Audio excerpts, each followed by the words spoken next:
క్రీస్తును క్రైస్తవ్యాన్ని ద్వేషించి దూషించిన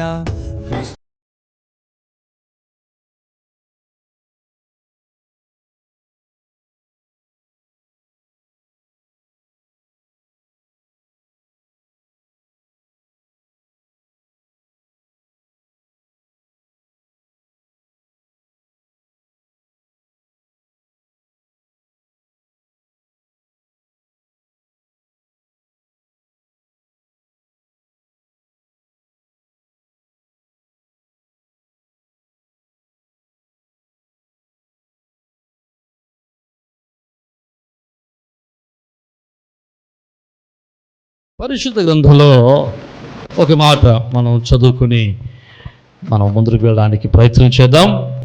యోహాను రాసినటువంటి శుభవార్త 13వ అధ్యాయం 15వ వచనాన్ని మనం చదువుకుందాం. పరిశుద్ధ గ్రంథంలో ఉన్నవారు కొంచెం తీసి చూడడానికి ప్రయత్నం చేయండి. నేను మీకు చేసినటువంటి దానిని ప్రకారం మీరు చేయవలనని యేసుక్రీస్తు ప్రభుల వారు స్పష్టమైనటువంటి మాటతో, సూటైనటువంటి మాటతో ఆయన మాట్లాడుతున్నటువంటి మాట ఏంటంటే, మీకు మాదిరిగా ఇలాగున చేసేతని. అంటే నేను చేసిన ప్రతి పని మీకు మాదిరిగా ఉండడానికే చేశాను. యేసు ప్రభు వారు చాలా స్పష్టమైనటువంటి వివరణ. ఆయన చేసిన ప్రతి పని కూడా మనకి మాదిరిగా ఉండడానికి. బైబిల్ గ్రంథంలో మనం చూస్తే యేసుక్రీస్తు ప్రభుల వారు ఆయన సర్వోన్నతుడైన దేవుడై ఉండి మానవునిగా ఈ లోకానికి వచ్చినవాడు. ఆయన దైవత్వం కలిగినటువంటి నరుడు, దైవ స్వభావం కలిగినటువంటి వాడు, దైవాత్మ కలిగినటువంటి వాడు. ఆయనే దేవుడై ఉన్నాడు. పరలోకాన్ని విడిచిపెట్టి భూలోకానికి నరునిగా దిగి వచ్చినటువంటి వాడు దేవుడై ఉన్నాడు కనుక ఆయన ఈ లోకంలో సమస్తమును సర్వాధికారము కలిగిన వాడు కనుక ఈ లోకంలో ఆయన అనుకున్నట్టుగా చేసి వెళ్ళిపోవచ్చు. ఆయన ఈ లోకంలోకి వచ్చిన పని చక్కబెట్టుకుని వెళ్ళిపోవచ్చు. కానీ ఆయన ఈ భూమి మీద చాలా కార్యాలు జరిగించారు. ఆయన 3.5 సంవత్సరాల సేవా జీవితంలో చాలా పనులు చేశాడు. ఆయన చూడండి, ఆయన చేసిన 3.5 సంవత్సరాల సేవా జీవితంలో ఆయన చేసిన ప్రతిదీ కూడా క్రైస్తవునికి ఒక మాదిరి. అంటే క్రైస్తవుడు ఎలా నడవాలో, క్రైస్తవుడు ఎలా బ్రతకాలో, క్రైస్తవుడు ఎలా ఉండాలో, క్రైస్తవుడు ఎలా జీవించాలో, క్రైస్తవుడు ఎట్లా మాట్లాడాలో ఆయన సమస్తమును కూడా తన ప్రజలకు చూపించి నేర్పించి మాదిరిని వదిలి ఆయన పరమునకు వెళ్ళాడు. ఆయన ఈ లోక పాప పరిహారార్థమై రక్తం మాత్రం కాల్చడమే కాదు, పాప పరిహారార్థమై ఆయన బలియాగముగా అర్పించబడడానికి మాత్రమే కాదు, కానీ ఆయన రక్తములో కడగబడి క్రీస్తు శరీరముగా కట్టబడినటువంటి తన సంఘానికి ఒక మాదిరిని కూడా ఆయన విడిచిపెట్టి వెళ్ళాడు. ఆయన దేవుడై ఉన్నాడు. ఆయన బాప్తీసం పొందాల్సినటువంటి అవసరము లేదు. కానీ మనకు మాదిరిగా ఉండడానికి, మనం బాప్తీస్మము పొందడానికి ఒక మాదిరిని, ఒక క్రమాన్ని మనం నేర్పడానికి ఆయన బాప్తీసాన్ని పొందారు. ఆయన మనం ఇక కొంచెం ఆలోచన చేస్తే ప్రార్థన చేశాడు. ఆయన దేవుడై ఉండి ప్రార్థన చేయాల్సిన అవసరం లేదు, కానీ స్టిల్ హీ ప్రేడ్. ఆయన ప్రార్థనలో సమయాన్ని గడిపినట్లు మనం చూస్తూ ఉన్నాం. ఆయన ఉపవాసం ఉన్నట్లు మనం చూస్తూ ఉన్నాం. ఆయన దేవుడు, ఉపవాసం ఉండాల్సిన అవసరం లేదు, కానీ స్టిల్ హీ ఫాస్టెడ్. ఆయన దేవుడు. ఆయన ఈ భూమి మీద క్రైస్తవుడు చేయాల్సిన ప్రతి క్రమాన్ని, తన శత్రువు ఎట్లా ప్రేమించాలో ఆయన చేసి చూపించాడు. తల్లిని తండ్రిని ఎట్లా ప్రేమించాలో ఆయన చేసి చూపించాడు. బాప్తీసం ఎలా పొందాలో ఆయన చేసి చూపించాడు. ఆయన ఇతరులను ఎలా ప్రేమించాలో చేసి చూపించాడు. అంటే క్రైస్తవుడు నడవవలసిన మార్గాన్ని ప్రభువారు చూపించారు. క్రైస్తవుడు ఆయన నడిచిన అడుగు జాడల్లో అడుగులో అడుగేసుకుంటూ నడుచుకుంటూ వెళ్ళిపోవటమే. దేవునికి స్తోత్రం. అంటే క్రైస్తవునికి ఒకే ఒక ఆధారం, జీవన ఆధారం, లేదా తన జీవన ప్రమాణం ఏంటంటే క్రీస్తు వారి యొక్క మాదిరి. క్రీస్తునే మాదిరిగా తీసుకుని తన జీవితాన్ని నడిపించుకోవటం. మరి క్రైస్తవులు చెప్పుకున్నటువంటి మనము మరి క్రీస్తుని వెంబడిస్తున్నామా, క్రీస్తుని పోలి నడుస్తున్నామా, క్రీస్తు వలె ఉంటున్నామా అన్నటువంటిది ఎవరి జీవితానికి వారే ఉత్తరవాదులు. అర్థమైతే దేవునికి స్తోత్రం కదండి. ఉదాహరణకి మన ఆంధ్రప్రదేశ్లో 2 పార్టీలు పెద్దవి ఉన్నాయి. ఏంటి? ఒకటి తెలుగుదేశం, రెండవది వైసీపీ, మూడవది జనసేన. ఇప్పుడు ఈ 3 పార్టీలు ఉన్నాయనుకుందాం. ఇప్పుడు నేను జగన్ పార్టీ అని చెప్పి జగన్ చెప్పినటువంటి విధానంలో నడవడం మాని చంద్రబాబు గారు నడిచినట్టు చెప్పినట్టు నడిచాడు అనుకోండి, వీడు ఏ పార్టీలో ఉన్నట్టు అవుతుంది? అసలు అది ఎక్కడ కుదరదు, కానీ క్రైస్తవులోనే కుదురుతుందండి. నేను క్రైస్తవుని చెప్పుకుంటూ లోకంలో బ్రతికే అవకాశం ఎక్కడ ఉందంటే మనకే ఉంది. దేవునికి స్తోత్రం. హల్లెలూయా. నిజం, మనం చెప్పుకోవడానికి క్రైస్తవులే, కానీ ఎవరిని అనుసరించి నడుస్తున్నాం? అందుకని పోయిన వారం నేను చాలా స్పష్టంగా చెప్పాను, మరోసారి కూడా ఈ మాట చెప్తాను, ఒకవేళ ఎవరికైనా ఉపయోగపడుతుందేమో.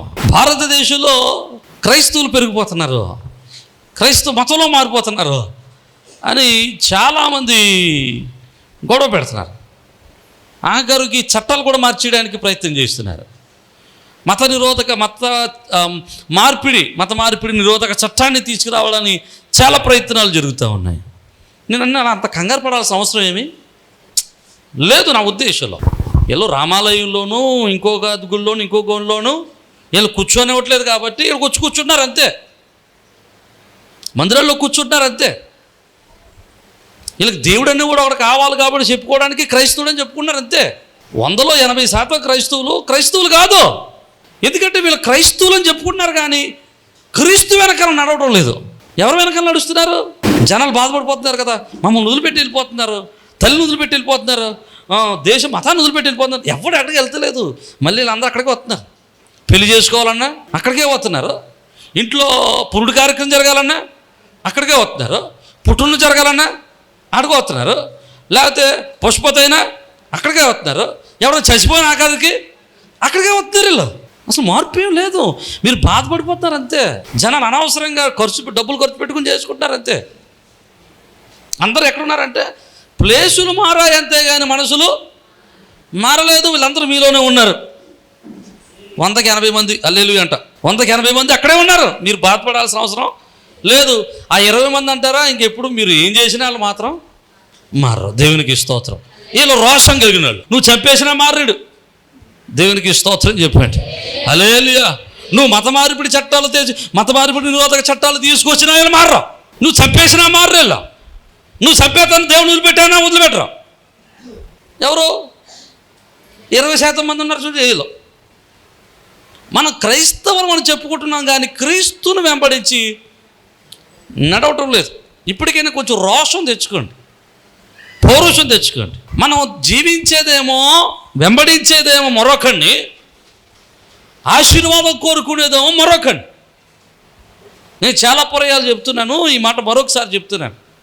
ఒకరికి లోబడి మరొకరి దగ్గర జీతాన్ని పొందుకోవటం కష్టం, కుదరదు అనేది. ఒకరికి పని చేసి మరొకరి దగ్గర జీతం తెచ్చుకోవటం అసాధ్యమో. ఇదే సాధ్యం అవుతుంటారా? ఇప్పుడు కాలగొట్టిన పని జరుగుతుంది, రేపు 40 రోజుల పూటల కోసం పని చేపిస్తున్నాను. ఆ పని అయిపోయిన తర్వాత తలంతా దులిపేసుకుని చేతులు కాలు కడిగేసుకుని నీరు చదివేసిన తర్వాత మీ ఇంటికి వచ్చేసారనుకోండి, అయ్యారు పని అయిపోయింది అన్నారనుకోండి, మీరు ఏం చేస్తారు? ఎవరు నువ్వు ఎలా వచ్చా అంటారా? కానీ ఎందుకో క్రైస్తవ్యంలోనే మనం ఒకడికి లోబడి, మనం ఒకడి మాటని మనం ఇంకోటి కనుక కలిసి ప్రార్థనకు వచ్చి ప్రభువును దీవించు అని అడుగుతాం. క్రైస్తవుడు అంటే క్రీస్తును పోలి నడిచినవాడు. అర్థమైతే దేవునికి స్తోత్రం. నేను డంకాపాతంగా చెప్పగలను, మనలో చాలామంది క్రీస్తును పోలిన వారు ఉన్నారు. దేవునికి స్తోత్రం. హల్లెలూయా. ఎక్కడో పొల్లుకాయ 1-2 ఉన్నా దేవుని సన్నిధిలో తొందరగానే మారుదురుగాక. హల్లెలూయా. వారు కూడా మారితే వారి జీవితాల్లో కూడా నూతనమైన ఆశీర్వాదాలు పొందుకుదురుగాక, క్రీస్తు కృపను అనుభవించుదురుగాక. హల్లెలూయా. ఇప్పుడు క్రీస్తు వారు చెబుతున్నాడు ఏంటంటే, మీకు మాదిరిగా ఉండటానికి ఇలా చేశాను అని చెప్తున్నాడు. ఆయన చేసిన పనులు చాలా ఉన్నాయి. ఆయన మనకు చాలా విషయాల్లో మాదిరిని చూపించాడు. ఆఖరికి శిలువ మీద వేలాడుతున్నప్పుడు యేసు వారు మనకు చెప్పిన మాట ఏంటంటే, మనకు ఒక చేటు చూపించాడు శిలువ మీద. ఏంటది?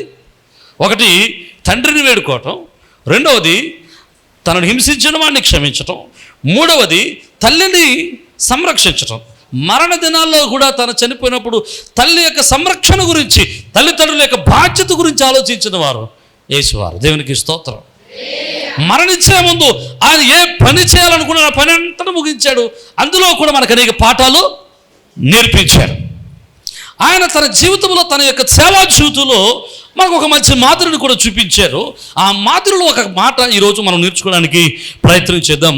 మత్తయి సువార్త 4వ అధ్యాయం 2వ వచనాన్ని మనం చదువుకుందాం. 40 దినములు 40 రాత్రులు ఉపవాసం ఉండిన పిమ్మట, దేవునికి స్తోత్రం. ఓకే, యేసుక్రీస్తు ప్రభుల వారి గురించి రాస్తూ ఉన్నారు. యేసుక్రీస్తు ప్రభుల వారట 40 దినాలు, 40 పగళ్ళు, 40 రాత్రులు. ఇక్కడ చాలా స్పష్టంగా రాశాడు కదండి. 40 రాత్రులు, 40 పగలు, 40 రోజులు. అంటే ఇప్పుడు మనం కూడా ఉపవాసం ఉంటాం, సగం ఉపవాసం, 5 ఉపవాసాలు చేస్తుంటాం కదా. ఎన్ని రోజులు ఉపవాసం అంటే 40 రోజులు అంటాం. అది కాదు, 40 రోజులు ఉపవాసం అంటే 40 రాత్రులు, 40 పగలు. చాలా స్పష్టంగా మాట్లాడుతున్నాడు. ఆయన 40 రాత్రులు, 40 పగలు ఉపవాసం ఉన్నారట. ఆయన ఎన్ని దినాలు ఉపవాసం ఉన్నాడు? చాలా స్పష్టమైన లెక్క అంట, 40. బైబిల్ గ్రంథంలో 40 దినాలు ఉపవాసం ఉండినటువంటి భక్తులు ఉన్నారు. అందులో మొదటివాడు మోషే. 2 పర్యాయాలు, 2 40 ఉపవాసం ఉండి ఆయన సీనాయి శిఖరం మీద ఆయన ప్రభుతోనే సమయాన్ని గడిపినటువంటి వాడు. మోషే గురించి ప్రభు యొక్క వాక్యులు అంటాడు, ఒక స్నేహితుడు మరొక స్నేహితుడు తన స్నేహితుడితో మాట్లాడినట్లుగా మోషే దేవునితో మాట్లాడగలిగిన వాడట. స్నేహితుడు ఎలా మాట్లాడతారు? అరమరికలు వండుకున్నారు. మనసులో కుళ్ళు కుశుద్ధం కాదండి, మనసులో ఏ స్వార్థం, ఏ అసూయ ఏమి ఉండవు. అవసరమే తిట్టేసుకుంటారు, డైలాగులు వేసుకుంటారు కదండి. అయినా కానీ కలిసి బ్రతుకుతారు. ఇప్పుడు స్నేహితులతో అన్న మాటలు మనం మామూలుతో అన్నాం అనుకోండి, ఇప్పుడు స్నేహితులు ఎటగారం అన్నట్టు ఇంకొకరితో ఎటగారం వాడు అనుకోండి, ఏమంటారు? ఎవడు ఎలా మాట్లాడుతున్నాడో అంటారు. కానీ బయట వాళ్ళతో మాట్లాడినట్లు స్నేహితులతో మాట్లాడితే ఏమంటారు? ఎవడా నువ్వు అలా మాట్లాడతా అంటాం మనం. ఎందుకంటే స్నేహితుల యొక్క మాట తీరు, స్నేహితుల మధ్యలో ఉన్నటువంటి బాంధవ్యం వేరు. దేవుడితో మోషే ఒక స్నేహితుడితో మాట్లాడినట్లుగా, ఒక స్నేహితుడు తన స్నేహితుడితో మాట్లాడినట్లుగా దేవుడు మోషేతో మాట్లాడేవాడు. దేవునికి స్తోత్రం. మోషే అంతలాగా దేవునితో సమయాన్ని గడపగలిగాడు కనుకనే మోషే ఇశ్రాయేలు ప్రజలకు, తన ప్రజలకు, దేవుని ప్రజలకు ఒక కాంట్రాక్ట్ తీసుకురాగలిగాడు. ఏంటి ఆ కాంట్రాక్ట్ అంటే? ఒక నిబంధన తీసుకురాగలిగాడు. ఆ నిబంధన ఏంటంటే దేవుడు స్వయంగా రాసినటువంటి నిబంధన. అసలు దేవుడే స్వయంగా రాశాడట. దేవుడే స్వయంగా తన చేతి వ్రాతతో రాసినటువంటి నిబంధన ఇశ్రాయేలు ప్రజలకు మోషే తీసుకురాగలిగాడు. కారణం ఏంటో తెలుసా? 40 దినాలు భూ సంబంధమైన అన్నిటిని విడిచిపెట్టి తన సమయం అంతా కూడా ప్రభువుతోనే గడిపాడు. రెండవది ఏలియా మరణాపేక్ష కలిగిన వాడే పడుకుని ఉన్నప్పుడు దేవుని దూత ఒకడు వచ్చి, అరే ఏలియా భోంచేయి అని భోజనం పెట్టి, ఆ భోజన బలం చేత నువ్వు హోరేబు పర్వతానికి వెళ్ళాలన్నా అంటే ఏలియా కొన్ని 100 మైళ్ళ దూరం ఆ ఒక్క పూట ఆహారంతో 40 రాత్రులు 40 పగళ్ళు ప్రయాణం చేసుకుంటూ వెళ్ళిపోయాడు. దేవునికి స్తోత్రం. మీరు ఉపవాసం ఉంటే ఎంత దూరం నడుస్తారు? మామూలుగా అడుగుతున్నాడు సుమా. మనం ఉపవాసం ఉన్నామా 2 రోజులు కానీ సంపూర్ణమైన ఉపవాసం ఉన్నామా? 3వ రోజుకి బాత్రూమ్ కూడా మరి పట్టుకో. మన సంఘబిడ్డలో చాలామంది సంపూర్ణమైన 40 దినాలు ఉపవాసాలు చేసి 40 దినాల వరకు కూడా ఎవరికి తెలియకుండా సేవకునికి మాత్రమే చెప్పి ప్రార్థన చేయించుకున్న వారు కూడా చాలామంది ఉన్నారు. దేవుడు వారిని దీవించును గాక. హల్లెలూయా, హల్లెలూయా. 40 దినాలు ఉపవాసం ఉండి ప్రయాణం చేశాడు. 40 రోజులు పేటలో నుంచి మందిరం రావాలంటే ఎంత బాధ.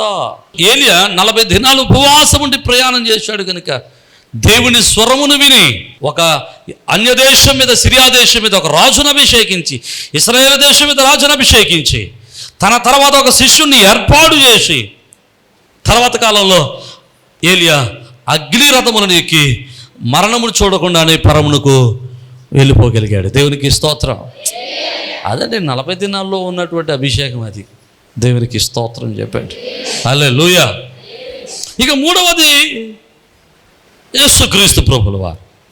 ఈయన 40 దినాలు ఉపవాసం ఉన్నారు. ఈయన దేవుడు ఉపవాసం ఉండాల్సిన అవసరం ఏమీ లేదు, ఉపవాసం ఉండాల్సిన అవసరం లేదు. 40 దినాలను ఉపవాసం ఉండి ప్రార్థన చేసి ప్రభుతో సమయాన్ని గడిపి ఆయన ప్రభు దగ్గర నేర్చుకుని ప్రభు చెప్పినవన్నీ విని ఆయన తన సేవను ప్రారంభించాడు. ఆయన ప్రభువారు గనుక ఆయన మరణమును గెలిచి తిరిగి లేవగలిగాడు. దేవునికి స్తోత్రం చెప్పాడు. హల్లెలూయా.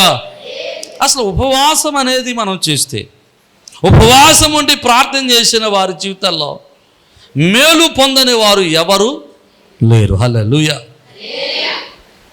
అయితే 40 ఎందుకు పెట్టాలి, ఇప్పుడే ఎందుకు పెట్టాలి? చాలామందికి చాలా క్వశ్చన్లు వస్తాయి. ఎప్పుడు పెడితే నీకేంటబ్బాయి? దేవుని యొక్క జ్ఞాపకం చేసుకోవడానికి మీకు మంచి మాట చెప్తాను. అంటే మనం ప్రాముఖ్యంగా ఈరోజు ఈ 40 దినాల గురించే ఫోకస్ చేసి మాట్లాడుకున్నాం కాబట్టి దీని గురించే ఎక్కువ వివరించి మాట్లాడడానికి నేను ఇష్టపడతా ఉన్నాను. 40 అనేటువంటిది బైబిల్ గ్రంథం చాలా పర్యాలు రాయబడింది. 40 నెంబర్ కంటే 40 దినాలు జరిగేటువంటి వ్రత దినాలకు బైబిల్ని ఆధారం చేసుకుని మనం ఏ కార్యక్రమం చేసినా, ఈ కార్యక్రమం చేసినా 4 పిల్లర్లు ఉండాలి. ఏంటి ఆ పిల్లర్లు? ఒకటి, సంఘానికి క్షేమాభివృద్ధి కలగాలి. రెండవది, దేవునికి మహిమ కలగాలి. మూడవది, క్రమంగా జరగాలి, మర్యాదగా. అంతే. ఈ 4 పిల్లర్లు. నువ్వు ఏ దేవుని సన్నిధిలో నువ్వు ఏ కార్యం చేసినా, నూతన పండగలు పుట్టించుకున్నా, ఇంకో పని చేసినా, ఏది చేసినా, ఒకటి సంఘానికి క్షేమం కలగాలి, అది అభివృద్ధి చెందడానికి ఉపయోగపడాలి. అనగా అనేక మందికి నూతన ఆత్మలకు సువార్త ప్రకటించేదిగా ఉండాలి. ఉన్నటువంటి విశ్వాసులు ఆత్మీయ జీవితంలో బలపడి వారై ఉండాలి. రెండవది, దేవునికి మాత్రమే మహిమ కలగాలి. మనం 40 దినాలు కూటలు ఎట్టి దొంగతనం నేర్పిస్తామా? వంకాయలు కోసేటప్పుడు చెట్టు మెదలకుండా ఎలా కొయ్యాలో నేర్పిస్తామా? మరి ఏం నేర్పిస్తాం? విశ్వాస జీవితంలో విశ్వాసిని పరిపక్వునిగా చేయడానికి, పరిపక్వత కలిగినటువంటి విశ్వాసిగా చేయడానికి అవసరమైనటువంటి వాక్యాన్ని కదా నేర్పించేది, భక్తిని కదా నేర్పించేది, దేవునికి ఇష్టడుగా చేయడమే కదా నేర్పించేది. రెండవది, ఎవరికి మహిమకరంగా జరుగుతుంది? దేవునికి స్తోత్రం. కోటలు ఎట్టి ఎవరిని పొగడం కదా మనం. ఒకవేళ వచ్చే సేవకుల గురించి గొప్పతనంగా 2 మాటలు చెప్పినా కానీ అల్టిమేట్గా మన అంత గౌరవ సమస్తము కూడా ఎవరికి మహిమకరంగా జరుగుతుంది? దేవునికే మహిమకరంగా జరుగుద్ది. అంతేగాని ప్రజలను తీసుకొచ్చి లేదా నాయకులను తీసుకొచ్చి ఇంకొకరు తీసుకొచ్చి వాళ్ళ ఘనపరిచేటువంటి అవకాశము లేదు కదా. దేవునికే మహిమ కలుగునట్లుగా నా మీటింగులు జరుగుతాయి. క్రమంగా జరుగుద్ది. క్రమంగా జరుగుద్ది అంటే ఏ విధమైనటువంటి అల్లర్లు లేకుండా జరుగుతుంది. దేవునికి స్తోత్రం. క్రమంగా జరగటం అంటే ఏ విధమైనటువంటి అల్లరులు, అది క్రమంగా జరగటం అంటే అల్లరి లేకుండా జరగటం, మర్యాదగా జరగటం, అంటే గౌరవప్రదంగా జరగటం. దేవునికి స్తోత్రం. ఈ 4 పిల్లర్ల మీద మనం 40 రోజుల కూటాలు జరిగిస్తున్నాం. అర్థమైతే దేవునికి స్తోత్రం చెబుదాం. హల్లెలూయా. ఈ 40 రోజుల కూటాలు జరిగించడానికి ఉన్నటువంటి మాకు ఒక మాదిరి ఏంటంటే, యేసు వారు 40 దినాలు ఉపవాసం ఉండి ప్రార్థన చేశాడు. హల్లెలూయా, హల్లెలూయా. ఆయన ఉపవాసం ఉండి ప్రార్థన చేశారు కనుక మేము 40 దినాల్లో మా ఆత్మీయ జీవితాన్ని పంచుకోవడానికి, మా ఆత్మీయ జీవితంలో పరిపక్వత చెందడానికి, ఆత్మీయ జీవితంలో ఉన్నతమైన స్థితికి వెళ్ళడానికి, దేవుణ్ణి పాదాలు పట్టుకుని గోచాడడానికి ఏర్పాటు చేసుకున్న దినాలే ఈ 40 వ్రత దినాలు. హల్లెలూయా. నువ్వు ఏదనుకున్నా సరే, నువ్వు దాని గురించి ఎట్లా మాట్లాడుకున్నా సరే, దాని గురించి ఎలాంటి వివరణలో ఉన్నా కానీ మాకు సంబంధం లేదు. మాకు 4 పిల్లర్లో, ఒకటి దేవునికి మహిమ కలగాలి, సంఘానికి క్షేమం కలగాలి, మూడవది క్రమంగా జరగాలి, నాలుగవది మర్యాదగా గౌరవప్రదంగా. ఇది వాక్యంలో ఉన్న ఆధారాలు. రెండవది ఏంటంటే, మేము చేసే పని మాదిరి ప్రభు మాకు చూపించాడు. ఎవడయ్యా సమస్య? ఎవరికి సమస్య అంటే చేయనోడికే సమస్య. అంటే బిర్యానీ తిన్నోడు దాన్ని ఎందుకు తినగలో చెప్తాడు. వీడు తినడో తినవాడిని మానిపించడం కోసం ఏం చేస్తాడు? ఎందుకు తినకూడదో చెప్తాడు.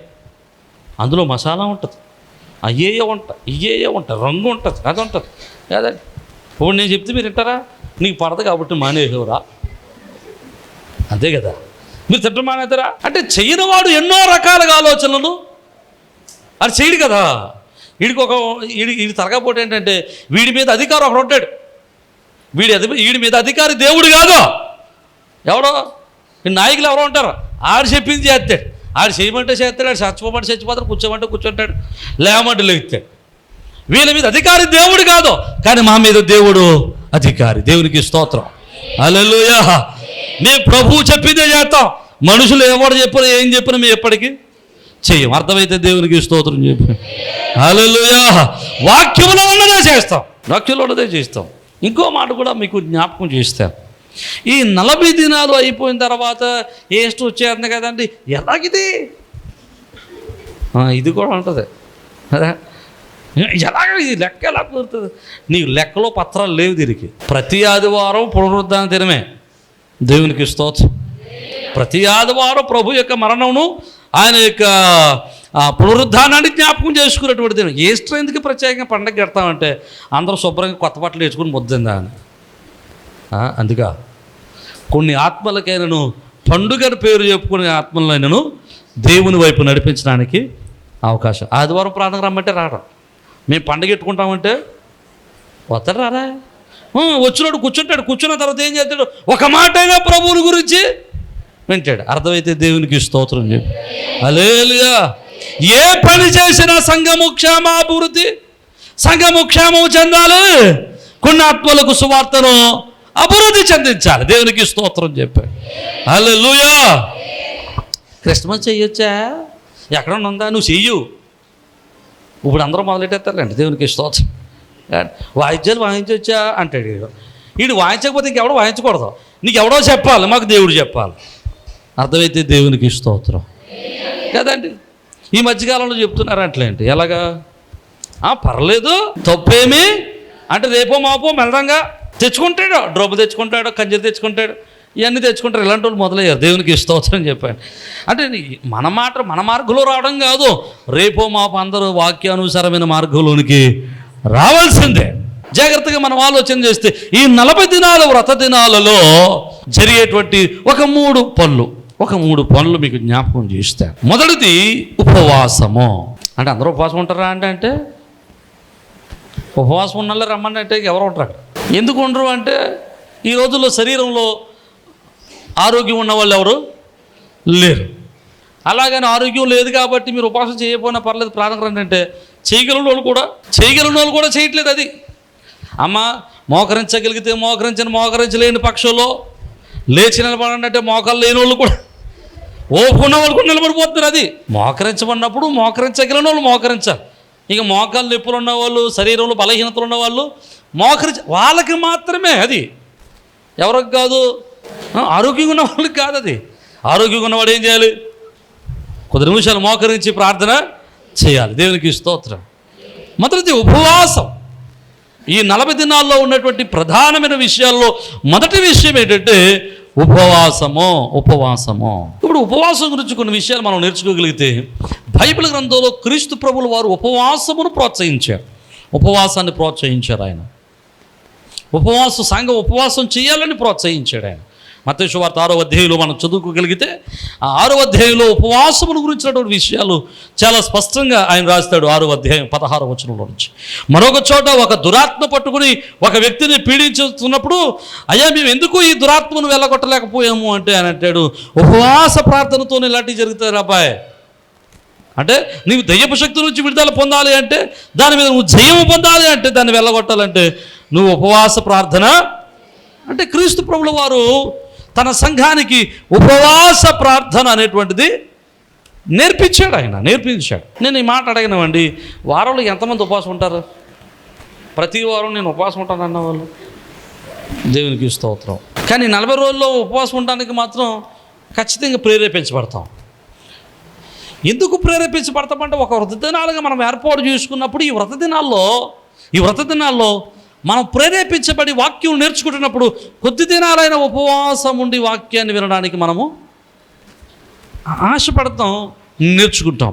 ఈ 40 దినాల్లో ఉపవాసం ఉండడం నేర్చుకున్న తర్వాత 40 దినాల తర్వాత అదే ఉపవాసం మనకి అలవాటుగా మారిపోతుంది. దేవునికి స్తోత్రం చెప్పండి, హల్లెలూయా. జాగ్రత్తగా వింటే మొదటిది ఉపవాసం. బైబిల్ గ్రంథంలో అనేక మంది భక్తులు ఉన్నారు, ఉపవాసం చేసి ప్రార్థించిన వారు. మోషే ఉపవాసం ఉండి ప్రార్థన చేస్తే దైవ కార్యాలు చూశాడు. యెహోషాపాతు మీదకి 5 శత్రు సైన్యాలు ఒకేసారి దండెత్తి వచ్చినప్పుడు యెహోషాపాతు చేసిన మొట్టమొదటి పని ఏంటో తెలుసా?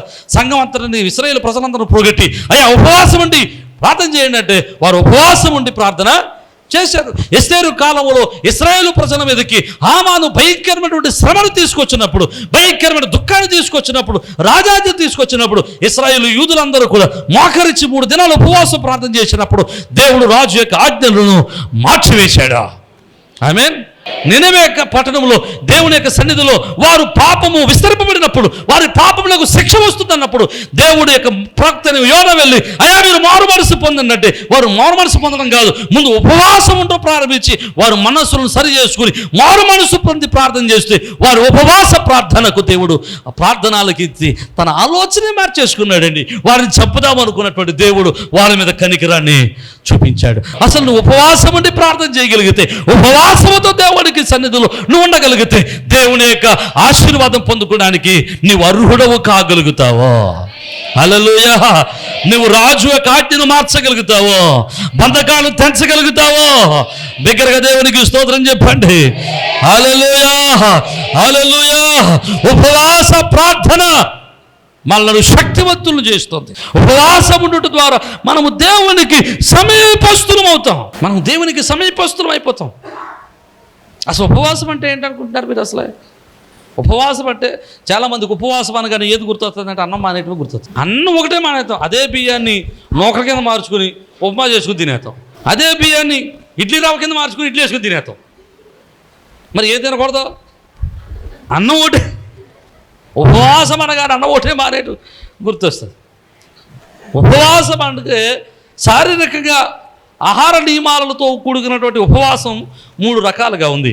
ఒకటి సంపూర్ణమైన ఉపవాసం, అది మోషే, ఏలియా, యేసు ప్రభులు వారు చేసినటువంటి సంపూర్ణ ఉపవాసం.